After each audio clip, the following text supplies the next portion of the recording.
First time I ever heard it. All right, 3, 2, 1. What's up, guys? Welcome back to the Technician Podcast. I've got a really special guest on today, Lukey Camilleri. How are you, brother? I'm good, Trav. Thanks for having me, mate. Thanks for getting into the box breath that we just did. It was good. Yeah. I really enjoyed that. Do you feel more present now? I do. I felt like I was in the zone there for a little bit. I could see how someone like yourself, bro. I've been here, just for anyone, I'm here at Mazda in Aspley, and it's an incredible place. I walked in and just felt so like part of a family. But I can assume, bro, I looked at how many people are here. How do you go being present with yourself with running so many people? Oh, I think I've always been a big believer if you've got to be, you got to be present. You've got to be the one that's showing from the front and leading from example, you know. And regardless of what I've got going on in my life, I think that I need to be the biggest energy in the room. I need to be the example to set, to walk with pace, with energy, with a purpose. So I guess, you know, like when you look, you got 100, I think we're 145 at the moment. That I've got to be Johnny on the spot. I've got to be ready to roll every day. So congrats on that for one, because that's huge. Big. And a lot of men don't celebrate their wins. Yep. So I'd love to celebrate that for you. Thank you, mate. And then second question would be, how do you do that? How do you show up every day? Because I know you're a father as well. Yep. And a very successful businessman. You've been doing this for many, many years. But how do you continuously show up and continue to show others how it's meant to be done? I think it's just belief in yourself and knowing that you've got a purpose to serve and probably a passion and drive to make sure that you're going to get the result. So I'm very driven and motivated. I wake up every morning with a routine that I stick to religiously, knowing that when I turn up, that people are relying on me. That I've got to set a really good example to my family, to my kids, and you know I sell cars. We're a car industry. We're automotive. But we try and make it not about the cars, we make it about the people. And if I can teach that lesson back to my family and the people around me and say, well, hang on, we're going to be good people. So to do that, you need to turn up in a good way with a good mindset, a good headspace, and probably delivering that really good energy for people to breathe, to join in, and I guess to probably go, you know what, I've got all these things in my plate, but I reckon he has too, but he's just delivering nothing but good energy. And it's infectious, isn't it? Like attracts like, and then all of a sudden that's what we deliver every day. So I always wake up with the mission in mind of I need to go and deliver today. I need to turn up at work, and it doesn't matter what I've got on my mind. I need to be a ball of energy when I walk in there. And I want to give nothing but advice, support, and deliver whatever I can to make the day better for everyone. So that's awesome, bro. And I'd love to just reflect for anyone listening right now that literally as I walked in, I ran into an old friend of mine who I used to work with at Rebel, Reese, and he said same thing, like it's infectious, being around these passionate people, especially yourself.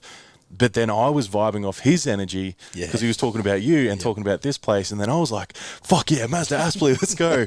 So you can see how that then, as a ripple effect on the people who are working for you, how it then ripples out to your customers. Yep. So I'm assuming they walk out of here going, Mazda, and that's how it works. Well, that's our goal. Our goal is for people to walk out of here and feel like it's been an adventure for them, and they've enjoyed it that much they want to do it again.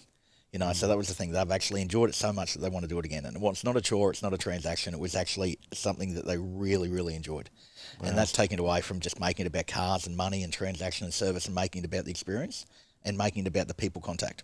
And then people want to do that again, don't they? They want to come back. They've enjoyed it. They want it. They've enjoyed that little moment. So that's what we make it about. So I guess over a long time, you know, you had times where it was harder for me, you know, where I really had to perk myself up as I'd drive in the car and get to work. And a lot of that was relying on music. You know, I'd choose some music to get me pumped up and or whatever it might be and to get that headspace right. But I think currently now it's been such a long time and I've got a really, really good routine and I'm able to block out some of the troublesome things that are happening and not focus on them and focus on the good and focus on what's going to be good for the people around me and deal with these things that need to be dealt with, but not make those negatives the most prominent thing of the day.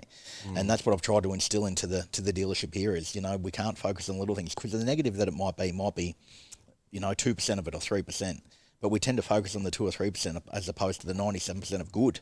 You know, so let's just try and look for that good and not focus on that negative. And that negative might be a bit exciting at the time and it might be, but that's all it is.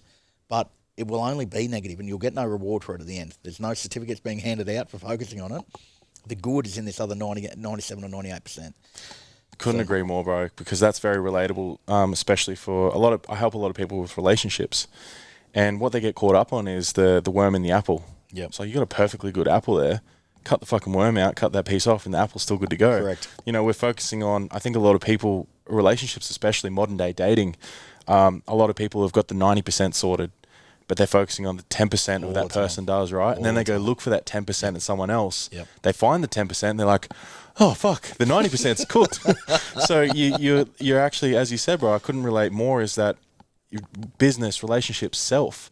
I think people get hard on themselves because of the 10%. That's right. Is there moments where you get caught up on your 10%? Yeah, sometimes I do, and then I kick myself for it, going, what am I doing? What am I Yeah. doing? Honestly, what am I doing? There is no good in this. But sometimes I find it important to, as I'm doing it, to kind of talk through it, whether it be in my own head or out loud, but then move on from it. Yeah. Move on from it. Just don't bury it, because it's not going to go away. Yeah. But don't focus on it, and don't bring other people into it, and don't harbour on that, because there's so much other goodness that you're going to miss out on if you just focus on that.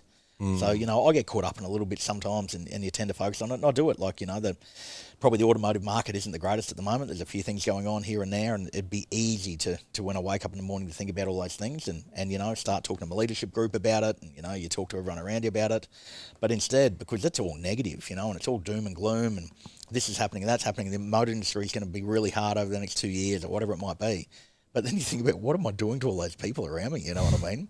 So instead of it, talk about, there is a bit going around, but it is what it is, and we've dealt with it before, and we'll always find a way to get past it, and there's always going to be speculation, there's always going to be disruption, but we always find a way to get better through it, find new process, find new energy to get a better result. And then we talk about the good stuff. So you've passed on, you've moved on from that, you spend about 30 seconds on that, then you're talking about day to day. You're talking about your kids, or you're talking about what happened last night, or you're talking about something that's happening on the weekend, or some goodness about other people. Dude. So I've just managed, every time I start feeling myself do it, and as I've got older, I've noticed I do it, I can feel myself doing it, I can feel myself falling into that bit of that negative mindset, or thinking about things that probably aren't real. They're relevant, but they probably don't deserve the airtime. So I don't give it the airtime, and I focus on the good. Oh, that's big, man. That's such a strong leader role as well. Have you always been a leader ever since you were a kid? Yeah, always have been. I've just found that it was the one thing, whether it would be playing footy when you're at school or whatever it may be, you kind of found yourself just naturally doing it. And when I came across left school straight into the car dealership, I started at the very, very bottom, and I struggled a little bit then, because I've come in and being such a big personality and wanting to be involved with everyone. I was too scared to talk. I was too nervous, you know what I mean? And I struggled that little bit of wanting to be in there, and because there was a lot of things that I saw that we could be doing this better, or why don't we communicate a little bit more and things would be far more fluent. But because I was too nervous and too respectful to talk, I'll just keep it to myself. So there was a period there where I struggled there for a little bit. But in that mindset, it was always, look, if I ever get the opportunity, and when I've had more experience, and when the timing's right, then I'll have a voice, So, but I've found that anything outside of that, I've always been a bit of an organiser, a bit of the one to organise an event or whatever it might be, and and the same when it comes to any sport or something like that, you find yourself being the leader, and this to me is second nature, and I look at this dealership as a football side, as I always have, and you're coaching your footy side, you're getting the most out of the people, out of your players, you're prepping for your 80 minutes, you're talking about your attack, you're talking about your execution, you're talking about your simple play on play 1, 2 and 3, what we're looking to do. You're not going to score on the first tackle, and defensively being shoulder to shoulder and being tight, and we talk about that all the time. So I think you don't realise you're doing it, but you're coaching and you're being a leader without actually being a leader, So yeah, that's cool. And I think it's so relatable to look at that, because even when I'm talking about it, I might say, look, you're the football player on the field. You can see the few guys in front of you, but you didn't see that you could pass it too wide and you'd score the try. Correct. As the coach on the sideline, I can see all that. That's right. And likewise for yourself, right? So it's the way that you give the information and the feedback to them, right? It's not super critical. It's just, hey, mate, like, you could have done this. Let's try it like this next time. Do you find that that's how you would more? Did it start off though where you couldn't help yourself but be a bit more critical in your feedback? Probably critical to a point where I'd acknowledge the mistake or acknowledge the area, but then you'd find yourself clawing back straight away of going, but it's not a bad thing, because this is what we'll do to fix it. And I'll probably with experience, and back then, I was probably a little bit more bullish at things, and would jump straight at it because I was a bit more excited, I wanted to get it all out at once. But as you get older, you learn how to deliver things a little bit better with maturity, and now it's around about no, we can't. You acknowledge it, but you acknowledge it in a way where we're going to be better for it, and we're going to find a way to say, well, hang on, this is what's actually happened. But if we had done it this way, this could have been the result. And people really accelerate to that, and they think, I get that. It's cool to think that you were someone who didn't have a voice and then found it. Do you remember that moment that it happened? I do actually. you know, and I think there was always a voice there, and at times, but it probably wasn't until I took over here officially as the sales manager. Oh, And it became just a responsibility thing. And I was 22 at the time. holy and shit. Yeah, I was young. And it was only due to, to growth from here, and someone had gone away, and I was like the interim fill-in. And because I was that natural leader and that natural energy, and it just seemed natural to me that I'd go in that role. But straight away I realised that I didn't have someone to rely on. I didn't have someone to go and say, is this the right thing to do, or can you give me some advice here? It was on me. So I knew then every decision I had to make was calculated, and my execution needed to be on point, and I had to think of other people, just not myself, and how will this will affect others. So that I remember it like it was yesterday, actually, on the showroom floor, and it was the story actually was that one of the salespeople had come to me and said, "Oh, look, I've got a guy at the front here, and he wants to trade his car in and all the rest of it. Can you come and have a look at the car?" And this was my first real appraisal I'd done on a car as the official salesman, Ooh, big moment. And it was a VN Commodore. I went out and looked at this VN Commodore out the front there, and back then it was worth nothing. I think I offered $500 to the guy, and he was. And in hindsight, I didn't do it real well because we weren't back in the showroom. We was out he was very kind of, I'm ready to go, and he was outside, and he's going, "You're kidding yourself, mate, this thing's worth by far more than that," and all the rest of it. And I said, "It's what you think it is actually worth, but it doesn't actually come down to the car. It comes down to the changeover. And you and I both know that you love the car, and otherwise we wouldn't be looking at your trade-in. So let's not worry about that and get caught up in that. Let's get caught up on how to make this work." And it was at that point, and we were standing at the front of Gimpy Ride, and he looked at me and he went, "Yeah, okay, mate. Okay, I'm happy to work with you on that." Ooh. And it was then that I knew that, yeah, this is it, and I kind of felt afterwards, like my heart was racing a little bit going, geez, that could have gone a bit sideways because I did everything wrong. I'm out on the road, I haven't got the guy sitting down, we haven't taken the time, I haven't respected the salesperson, but in hindsight, it was a turning point for me when I realised that was great, and it was the point then when I had my voice and I knew that, what I said I had to believe in, and I had to show to everyone around me that, yeah, I believe in what you say, and word for word, you can repeat what I'm saying because it's going to work, so I do remember that, and yeah, and it's kind of stuck with me ever since. So it's been. That's a really cool moment. I'm probably going to clip that part because this is going to segue perfectly into kind of what everyone needs to hear that's listening right now within business, especially, or going after what you want to do. You're not going to get it right the first time. Never. Like, I fucked up so many times in the podcast where I didn't press record, or the video wasn't going, or the mic wasn't close enough. And so many people won't start the things because they're fearful of those things happening. Yep. What made you just go, yeah, I'm just doing it? I backed myself, backed my ability, and thought, no, I've got to get a result here, and I was driven and motivated. I knew that I had to give, and I was that ball of energy that just wanted more and more and more, and I could see there were so many things that I could do better. There was room for opportunity, there was room for growth. We could be selling more cars than what we're doing, and I was just ready to go. So that was me. I just kind of took control and I said, right, now it all changes. And at 22. At 22, and back then we were, maybe a 25 or 30 car a month new car dealership. And within 12 months, we'd turned to 100 cars, and we burst at the seams. Wow. Then we went through a good period there where the product got better, and then we went from 100 to 200 cars to 250 to 300 cars to 400 cars, and we turned into this massive operation that we are. How many years ago was this? Like, you're only in your early 30s, yeah? No. I wish I was, mate. I'm mid-40s, but thank you. Thank you. No, bro, I kid you not. Yeah. Can we clip, because I want that to go I'll get that on there. Make sure you everywhere. remember that. 13 minutes, 33 in. Dude, I kid you not. I thought you were like mid-30s No, or something. Okay. So 30 years. So I started when I was 17 in the dealership. And 30. You're not nearly 50 years old. I turned 47 in April. So bro, congrats. Thank you, mate. Congrats. Thank you. So it's been a big toil over a long period of time. Yep. But when you know the industry backwards now, back then, and I think about it all the time, thinking, imagine if I had half the knowledge back then of what you could have done. But the one thing that I can't take away that I am so thankful for is I believed in myself and the energy I had to make a difference. And it was because I had to perform. I lived from week to week. I wanted to provide for my family. I wanted to provide and be I wanted to leave a legacy behind. I want people to look at me and go, wow, this guy's an inspiration. So I realised real quick that I've got to be Johnny on the spot all the time. I need to be the energy. I need to be the voice. I need to be the direction. I need to be the ideas man. I need to be the person that listens to the problems and removing all the roadblocks. And I just excelled during that. And the cars were one thing, and then it was all about process. I'm very organised, very structured. So then it was all around the process. How do you make it all work? And it just grew and grew and grew. And then to me, what I really realised, and it was 2015 when I realised then that I felt that first time I felt a little bit lonely when I realised that I'd gone a long, long way and the business had really, really grown, but I needed to take it to a new level.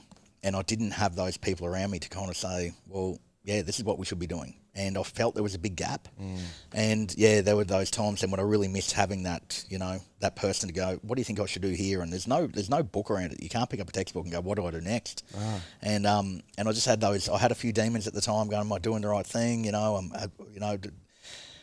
we going in the right direction? Our figures would indicate we are. Our market share indicates the way we are. Like, we're great, we're growing. But am I doing everything I should be doing? And I questioned myself there for about 12 months and then realised that I really need to work on the people around me and build a leadership team and a group that believed in my vision and believed in the way I was going to take them there. And it was going to be very, very... It was going to be a great game plan, and the execution was going to be very, very accurate. Yep. And to do it, but we needed to be, and we called it the LDC Express. And I said, you're going to get a ticket to jump on, but you need to be 100% engaged to get on the LDC Express because we're going hard. We're going hard, and, it's going to be outside of our comfort zone, and we're going to really, really push the boundaries of automotive, but we're going to find a way to be the best of the best of the best. And it was at that point then when I started to put a bit of a side together and go, right, I know you're in my corner, you bleed what we do. And there was a lot of, the support I got from the people around me it's fantastic. They'll do anything for me. And I started to really see over that next 12 months that these people would do anything. Anything I asked them to do, they did it, and they believed in everything that I said, and they'd hang off every word. And I'm thinking, they may not have the ability or may not have the exact vision of what I have right now, but they're ready to go. And I felt that was the big changing point for me, where I was ready to go to the next level. And although I still felt pretty uncomfortable and lonely, I knew that I had people behind me. And if I made a few mistakes on the way, that I could actually talk to them and they were going to go, no, we back you, mate. We back you. So that was a really important part for me. And it was a tough couple of years, actually, because the market changed a little bit and it got a little bit tough. And, the focus had to be really, really hard and really tight. And for me, I overthink everything. Any little scenario, overthink it, and I make up stuff that doesn't exist, and I'm cynical. I think about, what about this, and well, maybe, and then I put pieces of the puzzle together. Well, maybe that was affected to that, and that was related to that incident, and I got crazy at night time thinking about it. But I'm thinking, you're never going to grow if you're not believing in people and trusting people, you know. And I had to let go of some of the reins in the areas, because I wanted to be involved in like literally everything. And I'm thinking, I'm not going to be able to get these people to grow unless I let them make their own mistakes. And it was at that period then, it was tough. And I gave the reins a little bit in the sales floor and service department and trusted the people around me. And like, they're knowledgeable people. They're very, very good at what they did.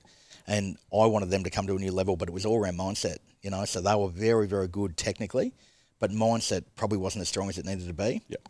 And that was my area then where I go, right, now I know what I need to work on. So since then, that's what I've been working on. I've been like a mindset coach for them and taking them outside of probably their comfort zone and pushing them on things and making them look at things differently, making them probably look at situations, how could we handle it better, and how do we grow that person beside us, and how do we grow that person beside them, and how do we set a influence to these people every day, because they're sitting in our sales meeting or they could be walking past in the dealership and we don't know. There's people that have been here for a month that are looking up going, he's been here forever. I want to be that guy one day. And it might be the way that he walks, he talks, his mannerisms. So we've really, really talked about that and making that a big deal. And when you do that, you find that there's a lot of flaws too, isn't there? But again, you go back to the 10%. Do you focus on their poor flaws? Do you focus on them, the things they don't do well, or do you focus on the 90% they do bloody well? Yeah. And that was it. And I think, no. I could focus over here because there's a few areas here that might get me in a bit of strife, or they might miss a bit here. But there's 90% of just good, raw energy, and it was around, and there was no malice in it. It was just about wanting to do the right thing, and so that's where we put a lot of energy in. We've got a really good leadership group now where you can have that very hard conversation without being uncomfortable. It's not personal, sort of thing. It's like, hey, look, this is just business. Got to improve in this, and we're on a journey. Dude, there's so much in that, and thank you for sharing that, because I can see now why this place is so successful. You had that moment where you probably could have also given up.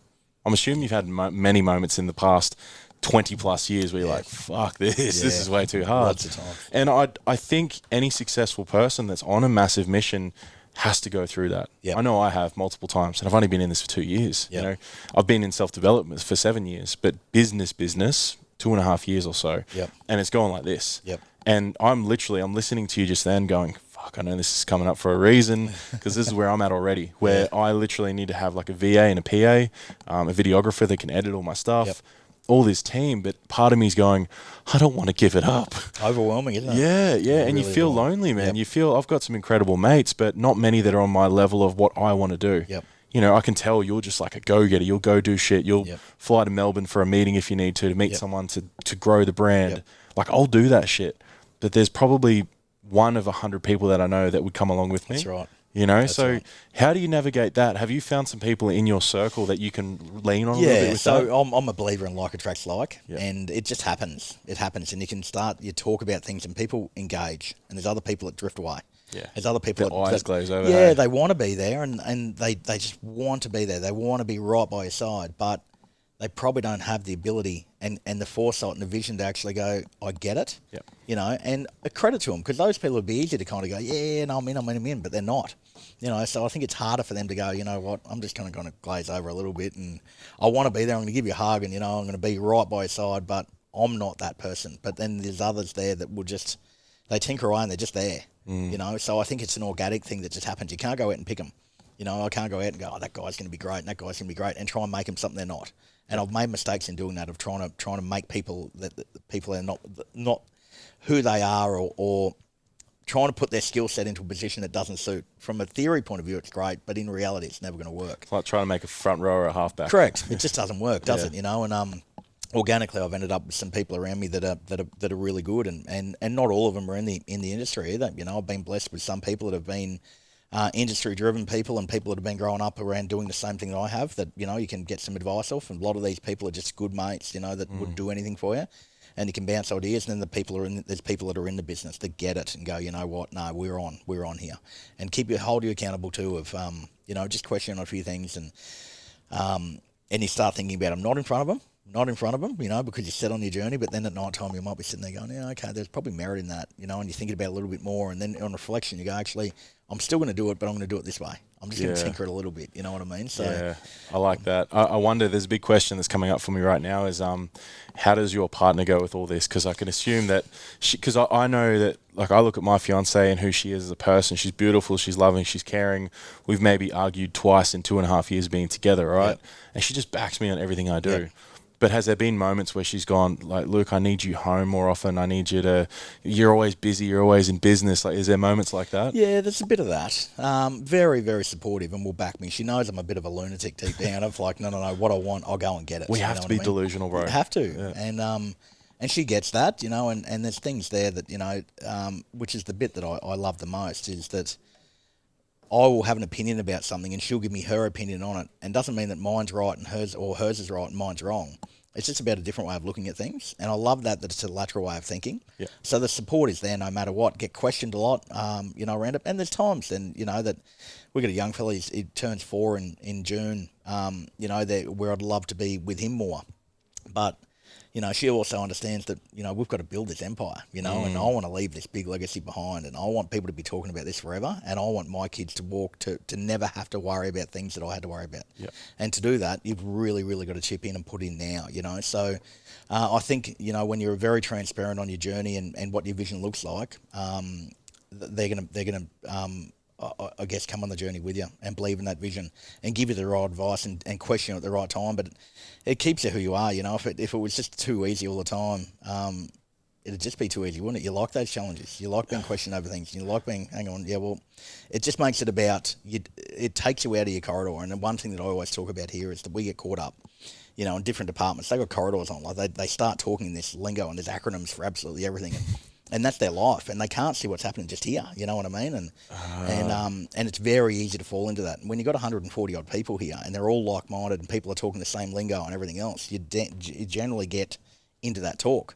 But what this talk is here, when you go and put it outside, and you're sitting at the pub talking, if there are people at the table listening to you, like, what the hell are they talking about? You know what I mean? They're talking a different language. And so I always try and make outside of work relevant, you know, and what we do every day and how we present, how we raise our kids, what it's like with our kids' sport, what about with us, with our sport, you know, talking about a lot of things with our ambassadors and about how they would be feeling and a business within a business, and what they've got to do to prepare, what they've got to do when they celebrate the wins, the small ones or big ones, how they look for a loss and how they grow from it, what their training's like, their routine.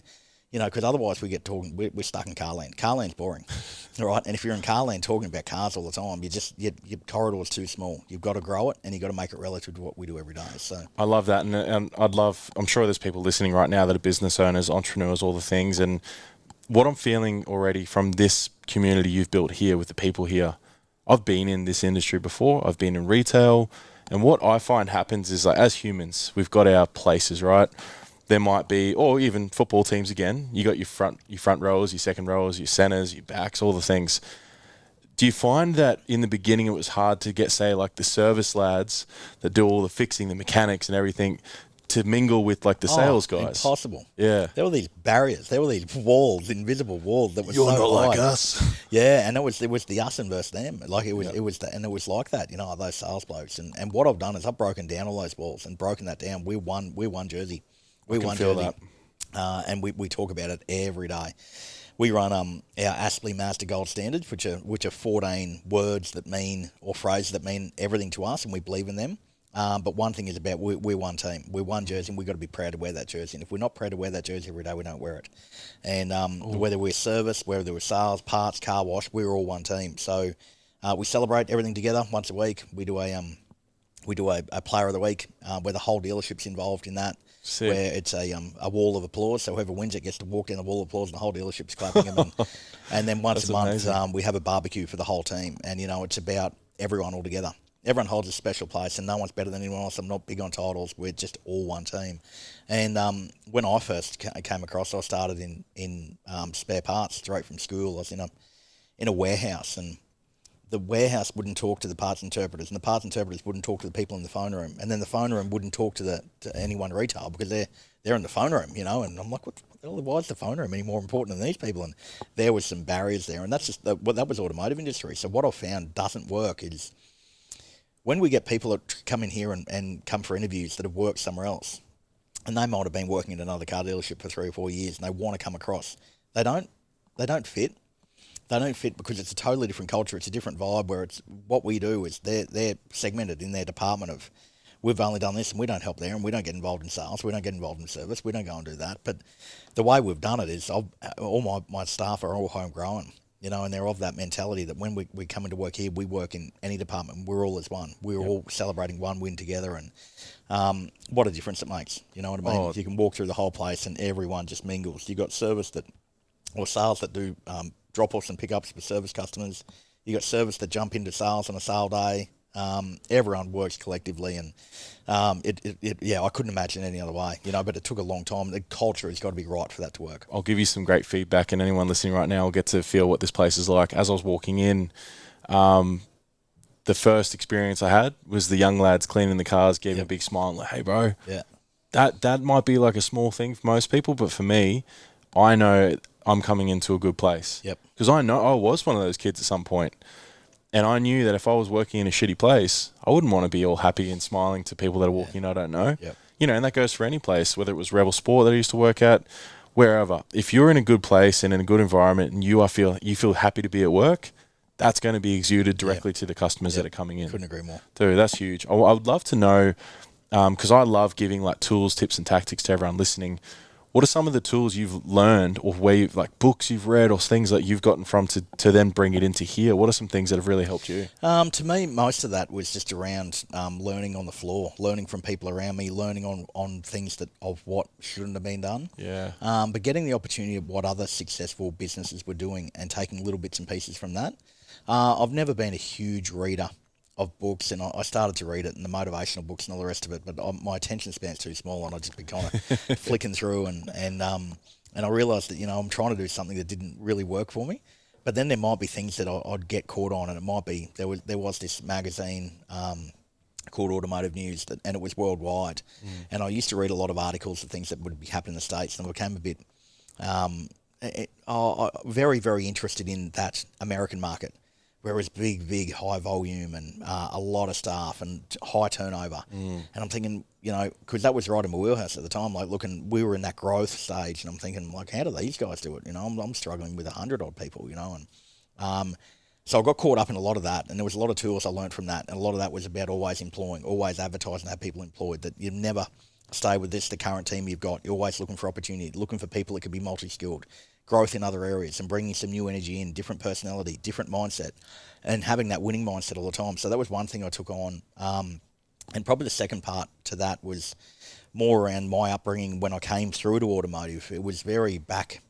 This was, 94 when I entered automotive industry, and it was in the late 90s or early 2000 I came into car sales. So before that, it was all service-orientated, parts, fixed operations. And so when I first came across in sales, I'm like, it was a different environment. It was a really, really different environment. And what I found then is there wasn't really the support around trying to help each other. So to me, that was the self-teach or self-learned lessons of, you really need to work together for us to get a better result. If we work together, this would be done in half the time. You'd have more of the opportunity. I started to think about, if we wanted to get more people in, you need to market in a different way. That you couldn't go to what everyone else was doing because it gets lost. And these were all the things as a young fella that I banked and thought about and thought, well, hang on, if I ever get the opportunity, I'm going to put them into play. I'm going to do these things. I'm going to actually say, no, I'm going to do this or I'm going to do that. And that's what we've done. So I guess the best tools that I had was being on the floor, being present, and learning from the things that probably were my roadblocks at the time. Because you still sell a car the same way. Yeah. It's people selling to people, you know what I mean? Take away the product, take away the price point. It's people to people. And that was one thing I took a lot of time in. And then I started outside industries, thinking and listening to a lot of people. When I got the opportunity to travel a little bit with Mazda or be in management meetings, I'd really hang off the highest performer in the room. And you'd listen to what they do and listen to the way they talk and when they spoke. And I like that. So a lot of that. And then, I picked and choose what areas I look at, whether it be magazines or paper or but a lot of it was in reporting and a lot of, well, how do we get better? And today, the way we do it is we gauge off the top 10. And I always want to be in every department above the top 10. Cool. So that's the KPI that I set. And I'm thinking, well, if these people can do it, they can go and do it. They can get this result. So why can't we do it? We're the same thing. We're selling the same product, And if that means, like you said before, if we've got to go jump on a plane and do a dealership visit and have a look at what they're doing in their operation, we'll go and do it, which we did middle of last year. And, we took a lot away from that. The takeaway was 3 days. We were out and did a little tour of 3 dealerships, and the takeaway was huge, And there's no ego in that too. None. You were just like, let's go check it out. And these were good people that showed us through their dealership, and they weren't doing anything wrong and they weren't doing anything super different. There was just a little bit of technique here and there, and what it probably reinstated into my mind was that we are doing everything really, really well and keep backing what we're doing, but yes, there is room for growth.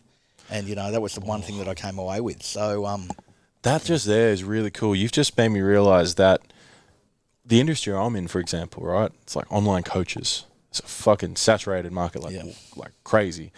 But there's so many different levels of skill as well and knowledge, but the care factor. What you're telling me right now is that the ones that truly care will remove all ego. And actually, maybe I'll just go hire a coach who also does what I do, but I could take some stuff that they do really well and go, fuck, dude, I love the way you do that. Yep. But like you said, there might be moments where I go, I'm actually doing really well. Yeah. If not to comparison, basically, but just to see, it's reinforcing, all right, I'm actually doing okay. The things that I'm telling myself that I'm a piece of shit and I'm not doing it well, they're not true, So there's so many benefits of actually, as you said, just going and seeing how everyone else is doing it. Just a bit of a check. It's that check on yourself, and not to go and try and find a silver bullet because you're happy in what you're doing. Yeah. But it's about looking, and it's a reinforcement of what you're doing really, really well, or some areas where you can think, hang on, I could do that a little bit better, or I could be a little bit more efficient in that area. But the minute you become complacent in your business and think, I'm doing everything I possibly could, look at my figures, they're great. That's when you're failing. 100%. You always want to be that bit better and looking for that little 1% or 2%, or as we refer to it here as plus ones. Always looking for a plus one. Always looking for a plus one. How do we do it, So. And I think when you're open to that, the universe goes, here's the little extra thing. Yep. And a story I tell quite often is something Michael Jackson used to do. So he would wake up at 2 a.m. if he gets a dream of a song that he needs to create. He'll go make it because he knows if he doesn't, Prince was going to make it. So because we've got this thing called like the collective consciousness where, have you ever had an idea before? I'm sure you've had plenty where you're like, oh, I should do that. But you never executed on it. And then 6 months later, some other person's doing it. Yeah. It's like, I'm very much the same where there's all these ideas popping out, but I think when we're so open to it, there's more chance of you getting that stuff coming in. So the one that came in recently, only 3 months ago, man, I was saying to my missus, I was like, I'd really love to do corporate work. I'd love to go in and do like corporate consciousness, work with big businesses and help them with mindset, mind, body, soul, breath work, ice baths, help them because then they're going to help their customers. So that's my impact to the world. I don't have to do it all myself. I can help other big people do it for their employees. Yep. Sure enough, a month later, I get this call. Hey, Trav, would love you to come down. And this is Lukey from Farm Gym. And we're going to run a big breathwork thing for 100 year 12ers from a Nambour private school. Yeah. I go down, meet the teachers. They all love it. And they're like, mate, can you come do it for all our teachers? That's only like a month, Luke. Like, I called that in and then was open to the opportunity. There we go. Right. And then the same bloody week, my new client that just signed up, I'm about to go see her after this down in Ipswich. She owns a big disability support company. So I'm going to go do the same thing for her. She's like, hey, can you do me together a quote to help? Like, she's got like 40 employees. Cool. That's a massive industry I'd love to help in, because then if they are feeling better and happier, of course they're going to give better care to the people they're looking after. Yep. So it's like anyone listening, being open to more, always. Like Luke just said, you become complacent, then the universe isn't going to show you shit. Yeah, and the same thing. We went away for 3 days, and not only are you going away, you're taking a break from what you're looking at every day, and again getting out of that corridor. But there were some notes. Yeah, I took some notes and thought about a few things. And the day I got back, we had implemented every one of those things we talked about. So within a week, we had done everything that we talked about that we were going to do. And these were some big things. And a lot of people that you find, and especially in this industry, people talk about it and they'll make notes. And 6 months later, you'll check back in with them and they're, like, we didn't get around to it.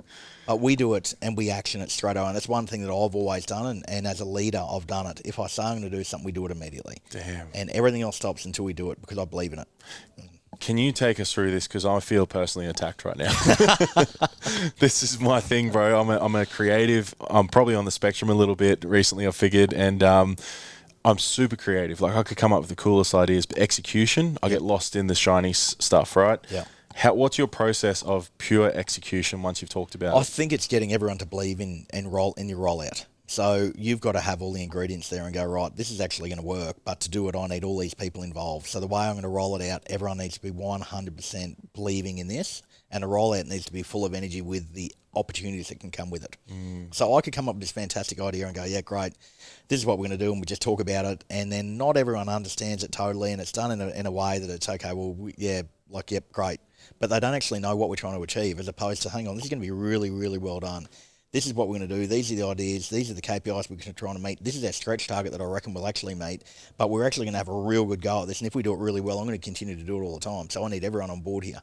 Then everyone's starting to get really energetic about it, and everyone's pumped about it. So when you're rolling it out, everyone's like, oh, yeah, here we go. So that's one thing that I've done. And I'm a big believer in anything that we do when it comes to execution. It needs to be a really, really good game plan, and it needs to be delivered with vigour. It can't just be delivered half-assed, because you'll get a half-assed result, And if you don't believe in it, don't do it. Yeah. If there's not part of you, there's something I learned recently. Danny Redbard told one of my mates this, where it's like, if there's not 3 green lights, don't do it. Yeah. So it's like, if there's not a green light in the head, heart, and the gut, don't even do it. I make a lot of notes around things when I'm thinking about stuff, and I'll just jot them down in my book, just write this down, that down, that down. And I tend to say they'll go from one page to the next page, and I'll just keep carrying it over. And they're the ones that are going on, there is merit there, but it just doesn't feel right at the moment, because it needs some other ingredient with it to make it work. And it might be a great idea, and you just don't write it off because you haven't got the answer. You're just waiting, your timing's not right.